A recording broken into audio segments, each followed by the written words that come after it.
കടമറ്റത്ത് കത്തനാർ ഭാഗം 2. ആ ഗുഹാന്തർഭാഗം ആദ്യം ഘോര അന്ധകാരമായും വിജനമായുമാണ് കാണപ്പെട്ടത്.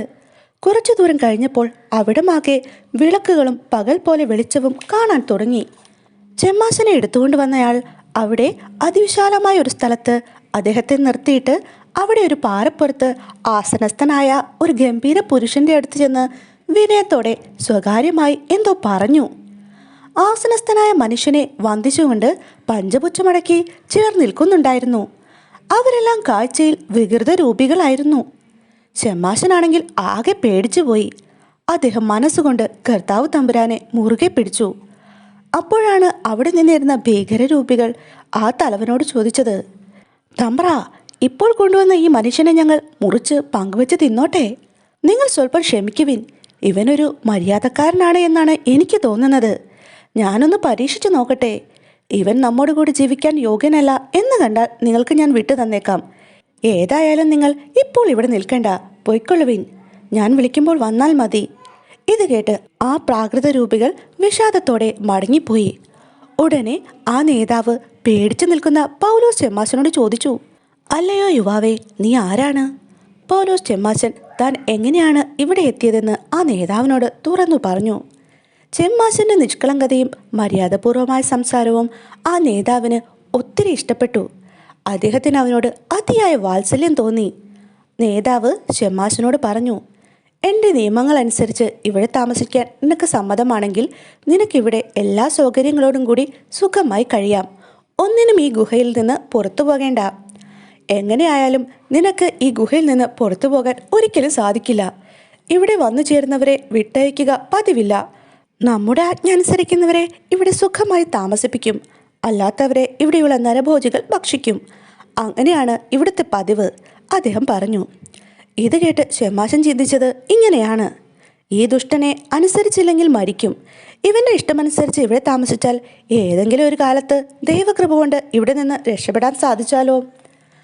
ചെമ്മാശൻ മറുപടി പറഞ്ഞു, ഞാനിവിടെ താമസിക്കാം. എന്നെ ആരും ഉപദ്രവിക്കാതെ അങ്ങ് കാത്തു രക്ഷിക്കണം. ഉറപ്പായും ഞാൻ നിന്നെ നോക്കാം, നേതാവ് പറഞ്ഞു. നീ നല്ലവനാണെന്ന് ഈ കുറച്ച് സമയം കൊണ്ട് എനിക്ക് ബോധ്യപ്പെട്ടു. അതിനാൽ ഞാൻ നിന്നെ എൻ്റെ ശിഷ്യനായി തിരഞ്ഞെടുത്തിരിക്കുന്നു. എനിക്ക് മന്ത്രവാദവും ഇന്ദ്രജാലം മുതലായ വിദ്യകളെല്ലാം നന്നായി അറിയാം. അവയെല്ലാം ഞാൻ നിന്നെ പഠിപ്പിക്കാം. ഞാനൊരു മലയരയനാണ്. മലയരയന്മാർക്ക് പാരമ്പര്യമായി മന്ത്രവാദമുണ്ട്. ഇവിടെയുള്ളവരിൽ മിക്കവരും എൻ്റെ ജാതിക്കാരാണ്. നിന്നെപ്പോലെ ഇവിടെ വന്നു ചേർന്നിട്ടുള്ള അന്യജാതിക്കാരും ചിലരുണ്ട്. എല്ലാവരും എൻ്റെ ഭൃത്യന്മാരാണ്. മലയരയൻ പറഞ്ഞു, എൻ്റെ സ്ഥിരവാസം ഈ ഗുഹയിൽ തന്നെയാണെങ്കിലും ഞാൻ ചിലപ്പോൾ നാട്ടുംപുറങ്ങളിലൂടെ സഞ്ചരിക്കാറുണ്ട്. അവിടെ പലപ്പോഴും ഇന്ദ്രജാലങ്ങളും പ്രവർത്തിക്കാറുണ്ട്. എന്നാലും നമ്മുടെ വാസസ്ഥലം ആർക്കും അറിയില്ല. അങ്ങനെ ആരും ഈ സ്ഥലം മനസ്സിലാക്കാതിരിക്കാനാണ് ഞാൻ ഇവിടെ വന്നുപെട്ടിട്ടുള്ളവരെ പുറത്തേക്ക് വിടാത്തത്. ഇവിടെ നരഭോജികളായ ഭൃത്യന്മാരും എനിക്കുണ്ട് കേട്ടോ. അങ്ങനെ മലയരൻ്റെ നിയമങ്ങളനുസരിച്ച് ചെമ്മാശൻ അവിടെ താമസം തുടങ്ങി. ഇന്ദ്രജാലം, മന്ത്രവാദം മുതലായവയെല്ലാം പഠിച്ചു തുടങ്ങുകയും ചെയ്തു. വൃത്തിഹീനരും നരഭോജികളുമായ ആ ദുഷ്ടന്മാരുടെ കൂടെ താമസിക്കുന്നത് സുശീലനായ പൗലോസ് ചെമ്മാശനെ സംബന്ധിച്ചിടത്തോളം ഇഷ്ടമില്ലാത്തൊരു കാര്യമായിരുന്നു. ഇങ്ങനെ 12 വർഷം പൗലോസ് ചെമ്മാശൻ ആ ഗുഹയിൽ താമസിച്ചു. അത്രയും കാലം കൊണ്ട് ആ മലയരയൻ പഠിച്ചിരുന്ന വിദ്യകൾ മുഴുവനും ചെമ്മാശനെ പഠിപ്പിക്കുകയും ബുദ്ധിമാനായ ചെമ്മാശൻ അവയെല്ലാം പെട്ടെന്ന് തന്നെ പഠിച്ചെടുക്കുകയും ചെയ്തു. ഇത്രയുമായപ്പോൾ ചെമ്മാശന് തൻ്റെ ഗുരുവിനോടുള്ള മനോഭാവത്തിൽ മാറ്റം വന്നു. ഗുരുവിനെ വളരെ സ്നേഹിക്കാനും ബഹുമാനിക്കാനും തുടങ്ങി. അതുപോലെ മിടുക്കനായ ചെമ്മാശനെ ആ മലയരയൻ ശിഷ്യൻ എന്നതിനേക്കാൾ സ്വന്തം മകനായി കണ്ട് സ്നേഹിക്കാൻ തുടങ്ങി. എങ്കിലും പഠനം കഴിഞ്ഞപ്പോൾ ചെമ്മാശൻ ഇവിടെ നിന്ന് രക്ഷപ്പെട്ടു പോകുമോ എന്ന ചിന്ത മലയരയനെ അലട്ടിക്കൊണ്ടിരുന്നു. അദ്ദേഹം രാവും പകലും ഗുഹയ്ക്ക് കാവൽ ഏർപ്പെടുത്തി. എങ്കിലും താൻ പഠിപ്പിച്ച വിദ്യകളിലൂടെ സുഖമായി ചെമ്മാശന് ഗുഹയിൽ നിന്ന് രക്ഷപ്പെടാൻ കഴിയുമെന്ന് മലയരയന് അറിയാമായിരുന്നു. ചെമ്മാശൻ്റെ സ്ഥിതിയും ഇതുപോലെ തന്നെ ആയിരുന്നു. എങ്ങനെയെങ്കിലും ഇവിടെ നിന്ന് രക്ഷപ്പെടണം എന്ന ചിന്തയായിരുന്നു അദ്ദേഹത്തിനും. തനിക്ക് പഠിച്ച മന്ത്രങ്ങളിലൂടെ രക്ഷപ്പെടാൻ കഴിയും. എങ്കിലും ഗുരുവിന് കൊടുത്ത വാക്ക് മറികടന്ന് ഗുരുവിനെ വഞ്ചിക്കാൻ കഴിയില്ല. ദിവസങ്ങൾ കഴിയും തോറും ചെമ്മാശൻ വിഷാദവാനായി കാണപ്പെട്ടു. ഊണും ഉറക്കവുമില്ലാതെ വല്ലാത്ത ഒരവസ്ഥയിലായി അദ്ദേഹം. മലയരയനും ചെമ്മാശൻ്റെ ഈ മാറ്റം ശ്രദ്ധിച്ചിരുന്നു. ഒരു ദിവസം മലയരയൻ ചെമ്മാശനോട് ചോദിച്ചു, നീ എന്താണിങ്ങനെ വിഷാദിച്ചിരിക്കുന്നത്? സത്യം പറയണം, നിനക്ക് ഇവിടെ നിന്ന് പോകണമെന്നുണ്ടോ? എനിക്കങ്ങനെ ഒരാഗ്രഹമുണ്ടെങ്കിലും അവിടുന്ന് അത് അനുവദിക്കുകയില്ലല്ലോ. അവിടുന്ന് അനുവദിക്കാത്തിടത്തോളം കാലം അത് സാധ്യവുമല്ല. അവിടുത്തെ വിട്ടുപിരിയുന്ന കാര്യത്തിലും എനിക്ക് സങ്കടമുണ്ട്. എങ്കിലും അനാഥനായ എന്നെ ബാല്യകാലം മുതൽ ഇങ്ങോട്ട് പോരുന്നതുവരെ വളരെ വാത്സര്യപൂർവ്വം രക്ഷിച്ചു വന്ന ദയാലുവായ എൻ്റെ വലിയ കത്തനാരെ ഒന്ന് കണ്ടാൽ കൊള്ളാമെന്ന ആഗ്രഹവും സാമാന്യത്തിലധികം എനിക്കുണ്ട്. ഈ രണ്ട് വിചാരവും കൂടി ഞാൻ അത്യധികം വിഷാദവാനാണ്. ഇതാണ് പരമാർത്ഥം. ഇനിയെല്ലാം ഇവിടുത്തെ കൽപ്പന പോലെ. നീ സത്യം പറഞ്ഞതുകൊണ്ട് ഞാൻ അത്യന്തം സന്തോഷിക്കുന്നു.